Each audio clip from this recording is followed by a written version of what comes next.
Okay, hello everybody and welcome to my first YouTube video. I'm going to call my channel Shelly's Millions. I'm not a millionaire yet, but that is the plan. That's the path that I want to take. That's the trajectory I want to be on. And I would say that up until about 2 weeks ago, I was making good progress on that. And as you all know, what happened 2 weeks ago is a lot of businesses were required to mandatorily shut down, and I work for one of those companies that had that requirement. I love my company. It's not my company, but I love the company that I work for. I've been an employee there for 25 years. So I'm really hoping that we all stay safe and that we follow the recommendations, but that we open up as soon as it's safe to do so, and that hopefully things return back to normal, and that after everyone has been on quarantine for so long, they'll be really excited to go back out and be with other people in the public. Okay, so what this video is going to be about is my experience with claiming unemployment. And the reason why I'm making this video is I was a manager, and a lot of the people that I used to work with, they have questions about the unemployment process, and the easiest, fastest way for me to get that info to them is by making this video. Okay, so I am a salaried employer. I was a salaried employee, and I worked in California. California's state minimum wage is $13, and to be a salaried employee, state of California employers must pay you at least double that. So that's going to be $26 an hour times 40 hours a week. That's going to equal $1,040 a week times 52 weeks. So to be salaried in California, you should all be making at least $54,080 annually. I don't want to give my exact figures. I have been with the company a long time, but I will say that my company was doing things legally, so they were paying me at least $54,000. Yeah. And so when I went to go apply for unemployment, being salaried, that should mean that I am eligible for the maximum weekly amount, which in California is $450. That brings us to the first thing that a lot of the employees are having questions about, which is how much will I get? And that's going to vary from person to person based on what you were making, how many hours you worked, just that kind of thing. And I don't know those exact amounts. I can tell you for me, that is going to be the entire weekly amount of $450. But here's the amazing thing right now. With the stimulus bill that just got passed, what they are going to do is they're going to take whatever amount you're already going to get, and I think the minimum amount is $40, I think is what I heard. It appears like this would be for everybody, even the people only making $40 an hour or $40 a week from unemployment. So what it says they're going to do is they're going to give you an extra $600 a week. So for me, that's going to mean I'm getting $1,050 a week, which sounds amazing. That actually would, no lie, be more than I am bringing home right now. However, we can't get too excited about $1,050 a week because question 2, is it taxed? Federally, it looks like unemployment is taxed. So you do need to plan accordingly for that. There is a box on your unemployment paperwork that you can check that says to have them remove the taxes. And I just personally, that's what I'm going to do. I'm not going to really make any recommendations because I'm worried that you guys are going to be like, well, Shelly said to do this. No, Shelly didn't say to do this. This is what Shelly's doing. Shelly is checking the box because I don't want to deal with it later. I don't want to owe the government money at the end of the year or any of that. So I'm just going to check that box and have them take it out. Okay, so that brings us to question 3. Health insurance and how to plan for that with your unemployment money. So how that works for us, at least right now, is our company, if we were eligible for health benefits, we're going to continue receiving those. Now, I'm not sure if that's going to be able to last the entire time that we're laid off, furloughed, not working, whatever you want to call it. I hope it does because I love my doctor. I've been with her for 20 years anyway.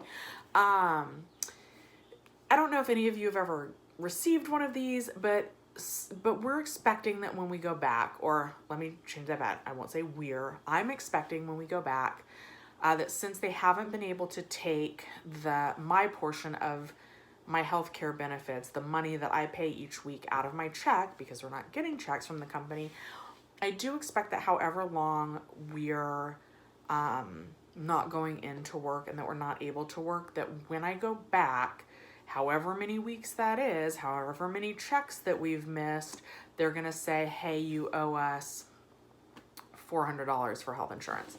I've got great insurance. My portion is about $110 per check.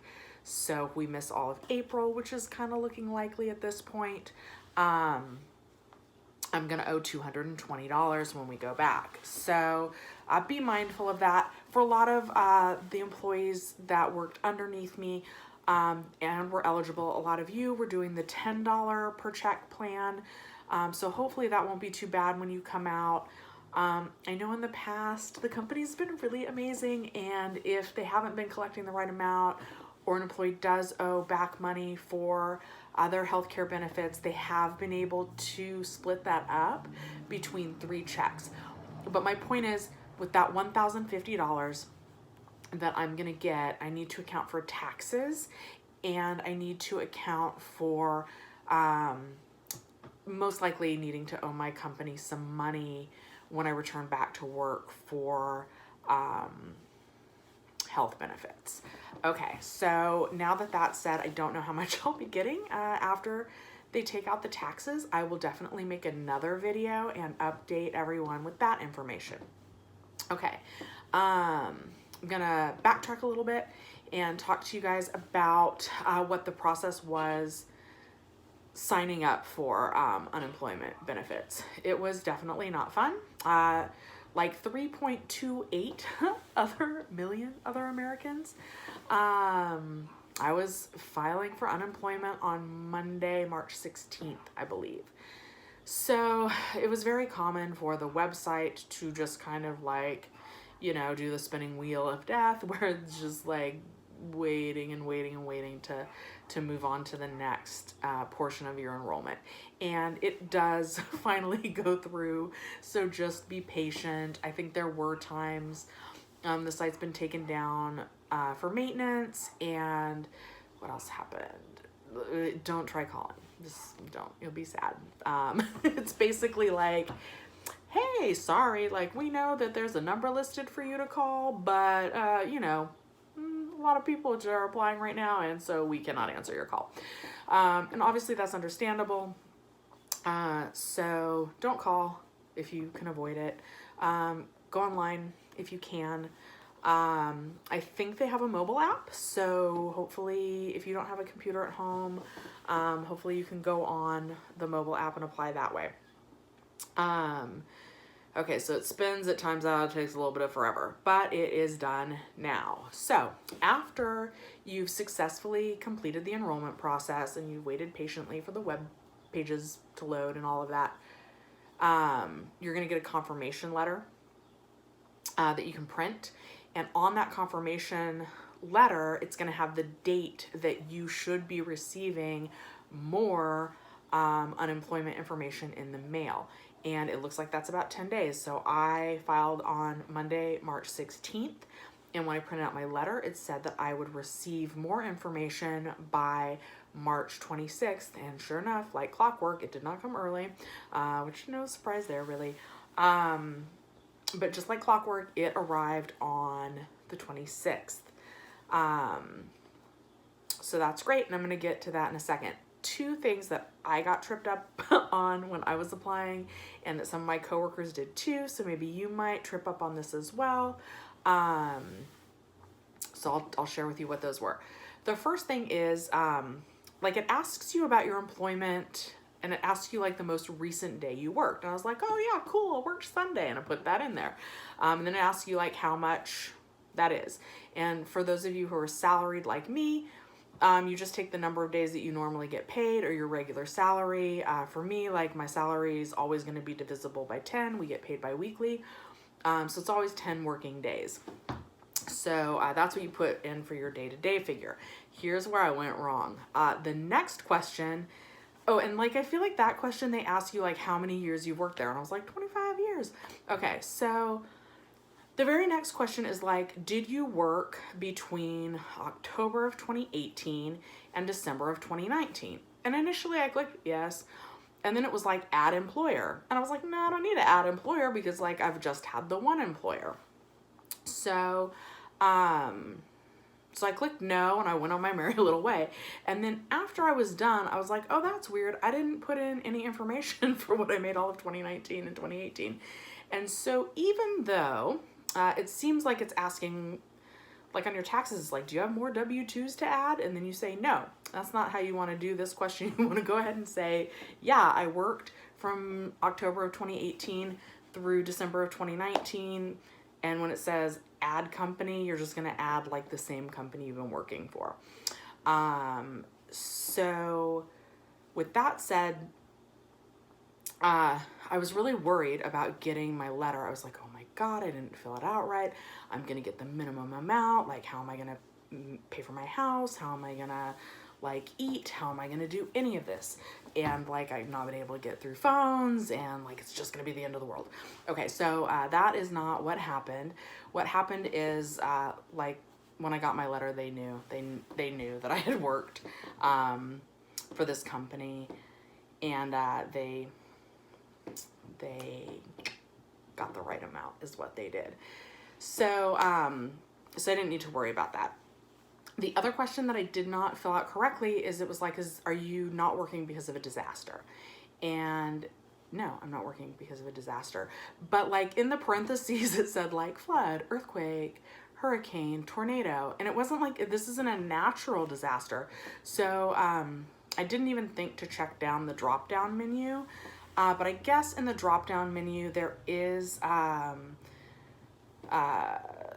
category that says like public health. So that's what I wish I would have picked. I didn't pick that, but but I wish I would have. It doesn't seem to matter. It seems like everything went through okay in terms of my unemployment. I hope it does for you as well.